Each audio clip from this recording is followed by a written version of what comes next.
రాజైన దర్యావేషు ఏలుబడి యందు 2వ సంవత్సరము 6వ నెల మొదటి దినమున. ఎందుకంటే ఈ తేదీ ఎంత చక్కగా రాయబడి ఉందంటే చరిత్రలో జరిగిన ఒక వాస్తవం ఇది, అందుకని డేట్ ఇస్తున్నారు. మనం ఏదైనా చెప్పాలంటే ఈ తేదీన, ఈ నెలలో, ఈ సంవత్సరంలో బ్రదర్ మీరు వచ్చారు మా మధ్యకి. ఇటీవల నేను గుజరాత్కి వెళ్ళాను. గుజరాత్కి వెళ్తే ఆయన పచ్చరికి వెళ్తే ఆవిడ ఒక బ్రదర్ మీరు 2004లో ఈ నెలలో ఈ తేదీలో మిమ్మల్ని నేను చూశాను. నేను మర్చిపోయాను. 2004 ఎక్కడ, 2018 ఎక్కడ, 19 ఇప్పుడు 15 ఏళ్ళు అయిపోయింది. బ్రదర్ నేనే కదా మిమ్మల్ని తీసుకొని వెళ్ళి బండెక్కి ఇచ్చింది అన్నాడు. నేను మర్చిపోయాను, 15 ఏళ్ళు అయిపోయింది. ఆయన తేదీతో చెప్తున్నాడు అంత. అప్పుడు చరిత్ర అనేది ఇది నేను చెప్పేది వాస్తవము, ఇది కట్టుకథ కాదు అనే దానికి చరిత్ర మనం చూస్తున్నాం. ఇక్కడ జరిగిన ఒక చరిత్రలో ఉన్న సంభవాన్ని చెప్పడానికి ఏ రాజు ఆ దినంలో ఏలుబడి చేశాడు, ఆయన ఏలుబడి చేసేటప్పుడు 2వ సంవత్సరం 6వ నెల మొదటి దినం, ఈ దినంలో ఇలా జరిగింది. ఈ హగ్గై అనే పుస్తకాన్ని మనం అర్థం చేసుకోవాలంటే హగ్గై చాలా చిన్న పుస్తకం, చాలా చిన్న పుస్తకం. ఎన్ని అధ్యాయాలు ఉన్నాయి? 2 అధ్యాయాలు ఉంది. దానికన్నా ఇంకొక చిన్న పుస్తకం ఉంది, అదేంటది? ఓబద్య, అది 1 అధ్యాయమే ఉంది. ఇది చిన్న పుస్తకం. సరే, ఈ హగ్గై పుస్తకాన్ని గురించి చెప్పడానికి కొన్ని ముందు మాటలు నేను చెప్పాలి. ఉపోద్ఘాతం అంటారు, అంటే దీనికి ముందు కొన్ని విషయాలు చెప్పాలి. ఈ పుస్తకం దీని ప్రాధాన్యత ఏంటి ఎరగటానికి. బైబిల్లో 66 పుస్తకాలు ఉన్నాయి. మొట్టమొదటి 39 పుస్తకాలను పాత నిబంధన అంటాం, అంతే కదా. మొట్టమొదటి 39 ఏమంటాము? పాత నిబంధన. ఈ నిబంధన అనే మాటకు అర్థం ఏంటి? నిబంధన అంటే ఒప్పందం, ఒడంబడిక, ఒప్పందం. అంటే పరిశుద్ధమైన దేవుడు పాపి అయిన మానవునితో ఒప్పందం చేసుకునేదే నిబంధన. దేవుడు చాలా పరిశుద్ధమైన వాడు, పాపి చాలా అపవిత్రుడు. వీళ్ళిద్దరికి సంధి చేసుకోవాలంటే, ఒప్పందం చేసుకోవాలంటే, నిబంధన చేసుకోవాలంటే మార్గం ఏంటి? ఈ మార్గం ఎలాగంటే బలిపీఠం. బలిపీఠంలో యాగము, రక్తం చిందించబడాలి. రక్తం చిందించబడిన కారణాన్ని బట్టి పాపాలు క్షమించటానికి దేవుడే ఒక మార్గాన్ని వారికి తెరిచాడు. కాబట్టి మీరు ఆదికాండం నుంచి చూస్తే బలులు, బలిపీఠములు, అర్పణలు మనం చదువుతూ ఉంటాం. ఎందుకంటే దేవుడు పరిశుద్ధుడు. పాపానికి శిక్ష విధించకుండా పాపి యొద్దకు ఆయన రాలేడు. ఒక పాపి యొక్క శిక్షను అతనే భరిస్తే చనిపోతాడు, నరకం వెళ్తాడు.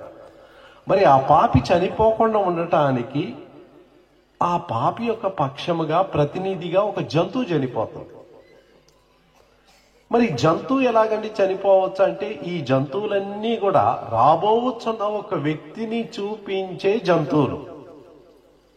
ఈ జంతువులన్నీ కూడా ఎందుకు చనిపోతున్నాయి? పాత నిబంధనలో ఒక రక్షకుడు రాబోతున్నాడు, ఒక రక్షకుడు రాబోతున్నాడు, ఆయన లోక పాపమును మోసుకొని పోవు దేవుని గొర్రెపిల్ల. ఈ గొర్రెపిల్లని ఆ గొర్రెపిల్ల గురించి చెప్పడానికే జరుగుతా ఉంది అని ముందు ఛాయిగా ఇవన్నీ కూడా జరుగుతూ వచ్చాయి. క్రొత్త నిబంధన వచ్చేసరికి ఎందుకు ఇది క్రొత్త అని చెప్తున్నామంటే, జంతువుల బలి ఆగిపోయి ఒక వ్యక్తి వచ్చి చనిపోయాడు. ఆ వ్యక్తి వచ్చి చనిపోయిన కారణాన్ని బట్టి ఇంకా జంతువులు బలి అర్పణ చేయవలసిన అవసరం లేదు. జంతువులు మరలా బలులు ఇవ్వాలి. ఎందుకు? ఏ జంతువు కూడా మానవుని పాపమును సంపూర్తిగా తీసివేయలేనిది. అయితే యేసు ప్రభు వచ్చి రక్తం కార్చిన తర్వాత మరలా ఇంకొక మరణం చేయవలసిన అవసరం లేదు. ఎందుకంటే పరిపూర్ణమైన బలి చెల్లించబడింది. హెబ్రీయులకు రాసిన పత్రిక 10వ అధ్యాయం 10వ వచనం. యేసుక్రీస్తు యొక్క శరీరము ఒక్కసారి అర్పింపబడుట చేత ఆ చిత్తమును బట్టి, ఆయన ఏకైక బలిని బట్టి మనము పరిశుద్ధపరచబడుచున్నాము. 14వ వచనం. ఒక్క అర్పణ చేత ఈయన పరిశుద్ధపరచుబడు వారిని సదాకాలం సంపూర్ణంగా చేసి ఉన్నావు. మరలా ఇంకొక బలి అక్కర్లేదు నాకు. యేసు ప్రభు ఒక్కసారి బలి అయిపోయాడు, అది నేను నమ్మాను, ఇంకా నాకు జంతువులు బలి వెలిసిన అవసరత లేదు. మరి ఇతరులు ఎందుకు అందరూ బలులు ఇస్తున్నారంటే వాళ్ళు ఇంకా యేసు ప్రభు పరిపూర్ణ యాగము అనేది వాళ్ళు నమ్మలేకపోతున్నారు, నమ్మడం లేదు. అందుకని యూదులు ఇప్పుడు కూడా బలులు ఇస్తున్నారు. ఎందుకంటే మేసియా వచ్చాడు కానీ మేసియాను తిరస్కరించారు, ఆయన అర్థం చేసుకోలేదు. ఆయన ఒక్కసారి మరణం పొందితే చాలు.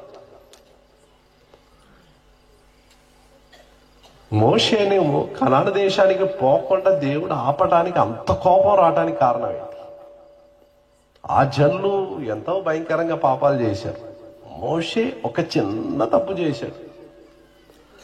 బండను మొట్టమొదటిసారి కొట్టమన్నాడు, కొట్టాడు, నీళ్లు వచ్చింది. రెండోసారి అన్నాడు కొట్టద్దు, మాట్లాడు అన్నాడు.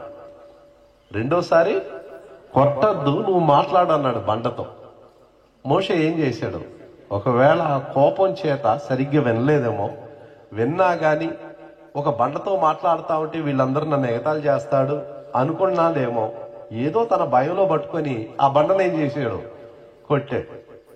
నీవు నన్ను నమ్మలేదు గనక, నీవు నన్ను పరిశుద్ధపరచలేదు గనక, ఈ అందరి సమాజం ముందు నన్ను అవమానపరిచేవు గనక నిన్ను నేను వాగ్దానము చేయబడిన దేశంలోనికి నేను పోనీయను. ఇంత చిన్న తప్పు, మాట్లాడటానికి బదులు కొట్టాడు, అంతే కదా. తర్వాత మోషే గోజాడాడు, 3 సార్లు అడిగాడు, ప్రభువా ఎట్టయినా నన్ను ఒక్కసారి చూపించు ప్రభువా. ప్రభు ఒకే మాట్లాడాడు, ఇక మీదట ఈ విషయం నా దగ్గర మాట్లాడద్దు అని అనేసి. నువ్వు వేరే విషయాలు ఏదైనా మాట్లాడు కానీ ఈ విషయం మాట్లాడు. కొన్నిసార్లు మనకి చాలా కోపం వస్తే ఏం చేస్తాం?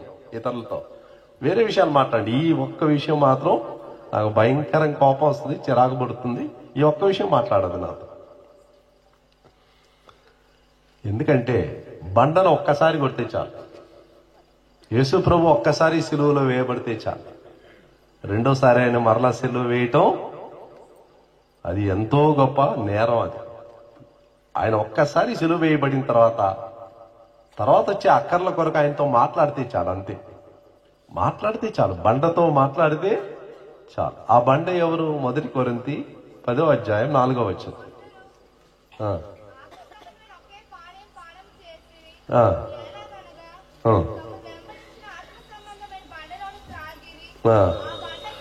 ఆ బండ క్రీస్తే, ఆ బండ క్రీస్తే. కాబట్టి యేసు ప్రభుతో మాట్లాడితే చాలు, ఒక్క బలి.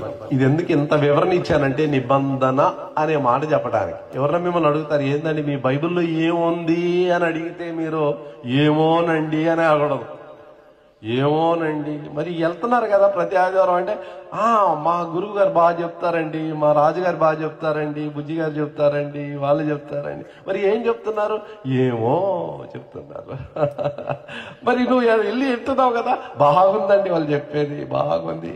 ఒక ఆయన హైదరాబాద్ నుంచి వచ్చారు, ఆయన కూడా బాగా చెప్పాడండి. మరి ఏం చెప్పాడు అంటే అది చెప్పాడండి ఆయన. ఏం చెప్పాడు? చెప్పాడండి ఆయన, చెప్పాడు ఆయన. ఏం చెప్పాడు? ఇదేదో ఒక యవనస్తుడు ఇలాంటి కూడికలకు వచ్చి వెళ్ళాడంట. వెళ్ళి వాళ్ళన్నీ అడుగుతా ఉన్నారు ఎట్ట జరిగింది కూడికలు అంటే, అబ్బా ఎంత పాటలు అంటే. విక్టర్ అనే ఒక ఆయన వచ్చాడంటే అదిరి కొట్టాడండి పాటలు, చాలా బాగుంది పాటలు. మరి అంతేనా కూడికలు? ఇంకేం లేదంటే భోజనాలు, అబ్బో సమయానికి వేడివేడిగా అందించారు. అంతేనా? మరి ఇంకేం లేదా? మరి వాక్యం ఏం చెప్పలేదు? చెప్పారండి, చెప్పారు. అది నేను మర్చిపోయాను చెప్పడానికి, మీకు వాక్యం కూడా చెప్పారు వాళ్ళు. మరి ఏం చెప్పారు? చాలా మంచి అంశం మీద చెప్పారు.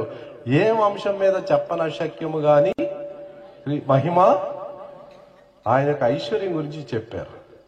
మరి ఏం చెప్పారండి? అంశంలోనే ఉంది కదా చెప్పనశక్యము కానీ అనే మాట. అదే అర్థం కాలేదా మీకు? ఎంత తేటగా వద్దు అందులో, చెప్పనశక్యము కానీ ఐశ్వర్యం. అది నేను ఎలా చెప్తాను? మరి అర్థం కదే కదా కూడికలకు వచ్చింది. ఆ చెప్పనశక్యము కానీ ఐశ్వర్యాన్ని అర్థం చేసుకోవటానికే కదా కూడికలకు వచ్చింది.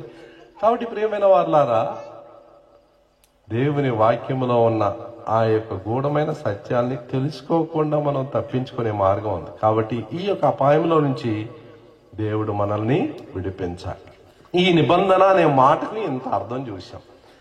పాత నిబంధనలో 4 భాగాలుగా దాన్ని మనం వేరు చేయొచ్చు. మొదటి దాన్ని ధర్మశాస్త్రము అంటాం. 5 పుస్తకాలు, ఆది కాండం నుంచి ద్వితీయోపదేశ కాండం వరకు, నిర్గమాకాండం, లేవ్యాకాండము, సంఖ్యాకాండము, ద్వితీయోపదేశ కాండం, ఈ 5 పుస్తకాల్ని ధర్మశాస్త్రము అంటాం. తర్వాత యెహోషువ గ్రంథములో నుంచి ఎస్తేరు వరకున్న 17 పుస్తకాల్ని చరిత్ర అంటాం. చరిత్ర. యోబు గ్రంథం నుండి పరమగీతములు 5 పుస్తకాల్ని పద్యము అంటాం. యెషయా నుంచి మలాకి వరకు దాన్ని ప్రవక్తలు అంటాం. ఇప్పుడు 4 విభాగాలుగా విభజించబడింది. మొట్టమొదటి భాగం ఏంటి? ధర్మశాస్త్రం. రెండోది ఏంటి? చరిత్ర. మూడోది పద్యము. నాలుగోది ఏంటి? ప్రవక్తలు. ప్రవక్తలు దేవుని చేత వాడబడిన ప్రవక్తలు. కాబట్టి అంశమును బట్టి 4 భాగాలు చేశారు. ఇది మనం మొట్టమొదటిగా అర్థం చేసుకోవాలి. బైబిల్ చదివేటప్పుడు, ఏ పుస్తకం చదువుకునేటప్పుడు ఇది ఏ భాగంలో వస్తుంది, వెంటనే మనసులో దీన్ని నిర్ణయం చేసుకోవాలి. ఇది ధర్మశాస్త్రంలో వస్తుందా, చరిత్రలో వస్తుందా, పద్యంలో వస్తుందా, లేకపోతే ప్రవక్తల్లో వస్తుందా?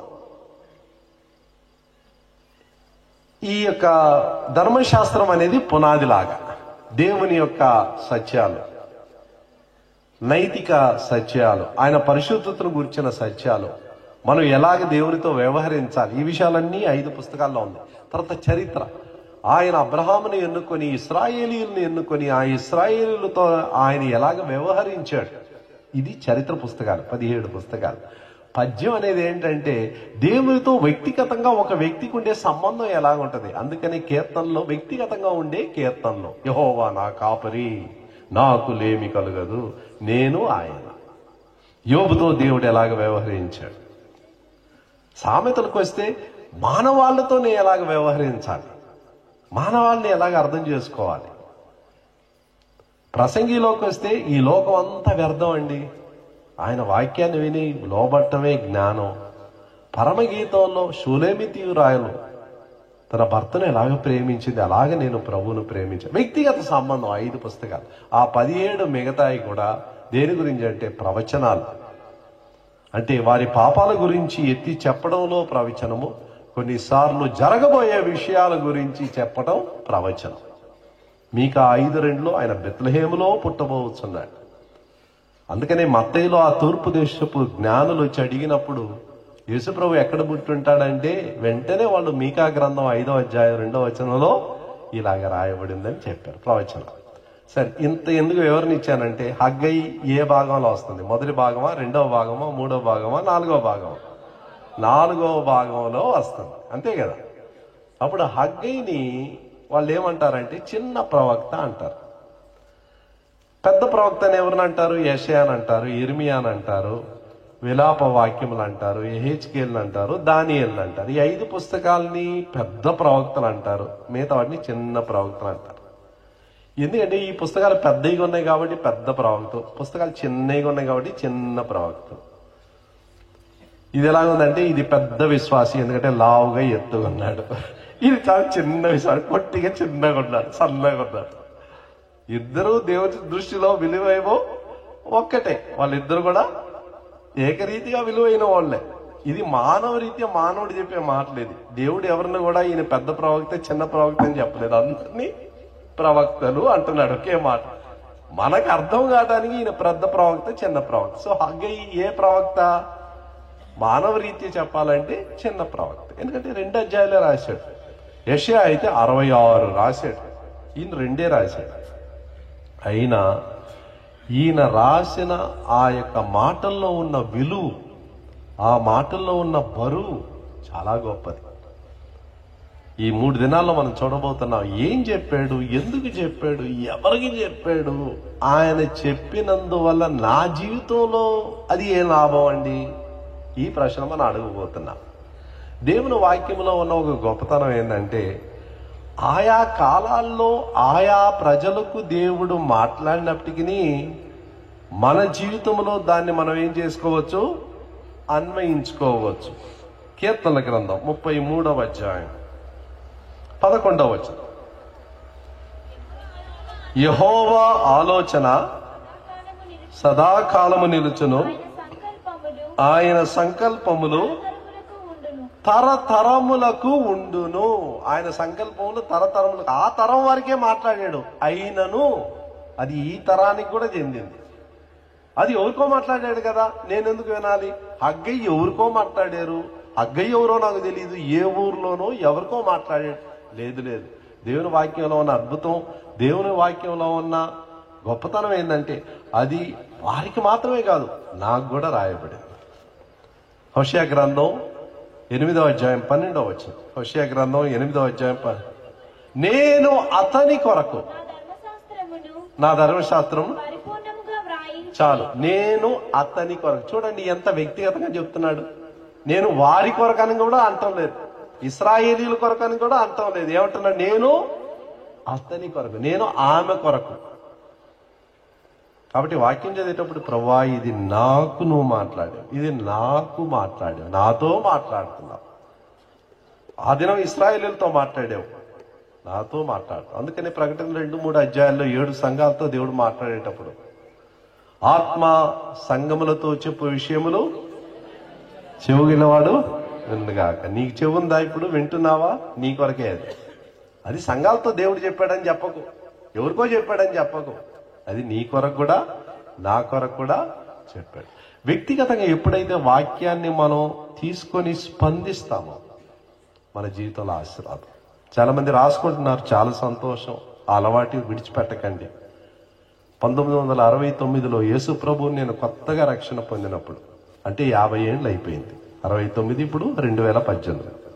ఇప్పుడు నా అన్నలు నాకు నేర్పించాడు, తమ్ముడా నువ్వు ఎప్పుడు కూడా బైబిల్తో పాటు నోట్బుక్ లేకుండా సంఘానికి రాకూడదు. ఏం చెప్పినా నువ్వు రాసుకోవాలా, రాసుకున్నది ధ్యానించాలా, ధ్యానించిన దాన్ని జీవితంలో అన్వయించుకోవాలని నాకు ఎప్పుడు బుద్ధి చెప్పేవాడు మా అన్నలు. కాబట్టి అదే సలహా మీకు కూడా నేను చెప్తున్నాను. ప్రతి కూడికలో కూడా మనం నేర్చుకున్న విషయాలు అన్వయించుకోండి, వెంటనే అన్వయించుకోండి. ఇది నా జీవితంలో ఎలాగ పనికి వస్తుంది, నేను ఇదనో ఏం నేర్చుకున్నాను. ఇది మర్చిపోకుండా ఉండాలంటే ఒక మార్గం ఏంటి తెలుసా? ఈ కూడిక అయిన వెంటనే బయటికి వెళ్ళేటప్పుడు, ఇతరులతో మాట్లాడేటప్పుడు, ఈ రోజు నీతో దేవుడు ఏం మాట్లాడాడు అడగండి. నేనేం నేర్చుకున్నాను తెలుసా అని చెప్పండి. అప్పుడు మర్చిపోరు. ఎందుకంటే దేవుని వాక్యంలో ఒక వాగ్దానం ఉంది. లూకా సువార్త 6వ అధ్యాయం 38వ వచనం. లూకా 6:38.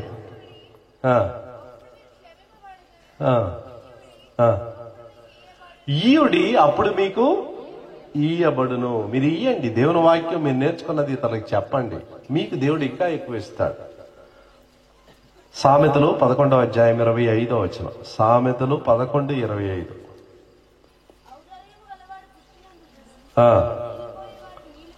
నీళ్లు పోయి వారికి నీళ్లు పోయబడు. ఈ జీవజలాన్ని పోయండి. ఈ నోరును ఉపయోగించి ఈ నీరు అనే వాక్యాన్ని ఇతరులకు పోయండి. అప్పుడు దేవుడు మీకు ఎక్కువ ఇస్తాడు. మీరు మర్చిపోకుండా ఉండాలంటే మాట్లాడండి. ఈ వాక్యాన్ని గురించి మాట్లాడండి, వాక్యం చెప్పండి. ఈరోజు ఎన్ని సత్యాలు నేను నేర్చుకున్నాను తెలుసా? పాత నిబంధన అంటే ఏంటో, కొత్త నిబంధన ఏంటో నేర్చుకున్నాను. పాత నిబంధనలో 4 విభాగాలు ఉంది అంట, నీకు తెలుసా? అది నేను చెప్తాను, నువ్వు విను. ఎందుకు దేవుడు ఇలాగ ఇచ్చాడో చెప్తాను. బైబుల్ చదవటంలో ముఖ్య ఉద్దేశం ఏంటి తెలుసా? ఒక వ్యక్తిని తెలుసుకోవటానికి, మతాన్ని తెలుసుకోవటానికి కాదు. ఆ వ్యక్తిని తెలుసుకున్నప్పుడు 2 దీవెనలు మన జీవితంలో జరుగుతాయి. నీకు తెలుసా? చెప్పు. నువ్వు చెప్పకపోతే నేను చెప్తాను. 2 దీవెనలు, 2 ఆశీర్వాదాలు వస్తుంది. ఒకటి, మనల్ని మనం ఎరగలుగుతున్నాము. యేసు ప్రభువులో ఉన్న ఐశ్వర్యాన్ని ఎరగలుగుతున్నాము. ఇంతవరకు నేను ఆశీర్వాదం కావాలి ప్రభు అని ప్రార్థిస్తూ ఉన్నాను. ఇప్పుడు నేను ప్రార్థన మార్చేశానండి. ఎందుకు తెలుసా? ఎఫెసీ 1:3 చదివాను, 2 పేతురు 1:3 చదివాను. ఇప్పుడు అర్థమైంది, దేవుడు ఇంత క్రితమే నన్ను ఆశీర్వదించి అయిపోయిందని. నేను చేయాల్సిన ప్రార్థన అది కాదు. నేనేం చేయాలి ప్రభువా? నా మనోనేత్రాలు వెలిగించు ప్రభువా, నేను నాకున్న హక్కులు ఎరగటానికి సహాయం చేయ ప్రభువా అని నేను ప్రార్థించాలి. నేను జ్ఞానిగా ఉండాలి. బుద్ధిహీనుడు ఎవరు తెలుసా? అతడు ఇల్లు కట్టుకుంటాడు, ఇసుక మీద కట్టుకుంటాడు, విధేయత లేకుండా కట్టుకుంటాడు. జ్ఞాని ఎవరో తెలుసా? విన్న వాక్యానికి లోబడతాడు, అతడే జ్ఞాని. చూడండి ఎన్ని విషయాలు. ఇది మనసులో మనం ఆలోచించి ఇతరులతో మాట్లాడటం ద్వారా, మీకు ఇవ్వడం, ఇతరులకు ఇవ్వడం ద్వారా దేవుడు మీకు ఎక్కువ ఇస్తాడు. ఇవ్వటం ద్వారా, దీన్ని అన్వయించుకోవటం ద్వారా ఆశీర్వాదం.